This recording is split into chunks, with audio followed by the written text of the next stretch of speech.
Breathing problem உள்ளவங்க அதை தடுப்பதற்கான வழிமுறைகளை பற்றி கொஞ்சம் பார்க்கலாம். நல்லா நீங்கள் இருக்கக்கூடிய அறைகளை வந்து நல்லா காற்றோட்டமாக வச்சுக்கோங்க. ஜன்னல் எல்லாம் நல்லா திறந்து வச்சுருங்க. அதுபோல் கொசு விரட்டிப்பான்களை வந்து அதிகமாக ரொம்ப ஸ்ட்ராங்காக வைக்காதீங்க. அதுபோல் வந்து எப்போவுமே கொதிக்க வச்சு ஆற வச்சு தண்ணியை வந்து குடிங்க.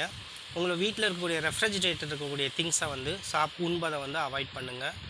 மற்றும் குளிர்பானங்கள் பாக்கெட்டில் வரக்கூடிய குளிர்பானங்கள் எல்லாம் கொஞ்சம் அவாய்ட் பண்ணுறது நல்லது.